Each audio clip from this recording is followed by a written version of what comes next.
هاد اللي ضربوا هاد 500 درهم كاين في البرلمان؟ ضربوا في 500 درهم كاين في البرلمان. شنو الاحزاب السياسيه هما لا ليست ديال الشركات. النتيجه شنو الا قلبتي هاد لا ليست ديال الشركات اللي نشرناها حصريا، الا قلبتي فيها غتلقى حنا ما بغيناش مهنيا واخلاقيا اسماء الناس ما كنديروهمش، حيت حنايا ما عندناش طرف، حنا ماشي طرف في شي سلعه، حنا كنخدموا للصالح العام وانتهى بكل المهنيه الممكنه. شنو هما الاحزاب اللي لقيتي تما؟ لقيت حزب الاحرار هو الممثل الاكثر منهم من في البرلمان، وحزب وحزب شويه من البام، واحد افراد صغار من البام، وافراد وفرد اللي جوج اللي لقينا في ديال شنو سميتو ديال الاستقلال، ولقينا جوج الافراد تقريبا ديال الاتحاد الدستوري. حصه الاسد عند من لقيتيها؟ عند حزب الاحرار.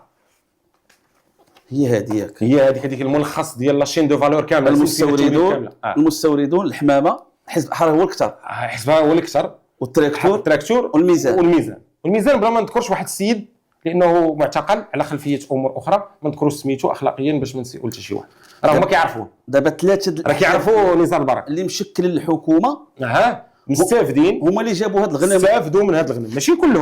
ماشي كلهم لا كاينين فاعلين اخرين اللي بانوا، حيت هاد لا ليست ديال الشركات انا رتبتها سولون لي دات دي ماتريكولاسيون، وهاد لي دات دي ماتريكولاسيون ديال فوق كل الشركه فوق التشكريات.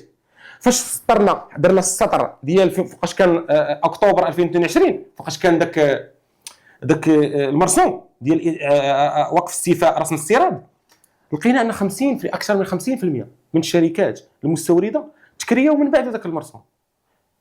يعني هنا شنو كنوليو على الناس دي زافيريست جاو يديروا صفقات يضربوا يدهم. ونزيدك هو انه درنا تحليل اخر، لي كابيتو ديال الشركات كاملين فين كونسونطري في 3 ولا 4 ديال المدن الكبار، راس مال، مع ان هاد لاكتيفيتي ديال المواشي كيدار 3 ولا 4 ديال المدن الكبيره اللي من اصل 40 مدينه، 3 ولا 4 ولا 5 من اصل 40 مدينه. وشوف الفارق. ولقينا هاد الشركات، لقينا هاد لاكتيفيتي هذه نورمالمون كيديروها شركات كيكونوا اوريجسترين فين؟ في مدن بعيده، بعيده على المركز.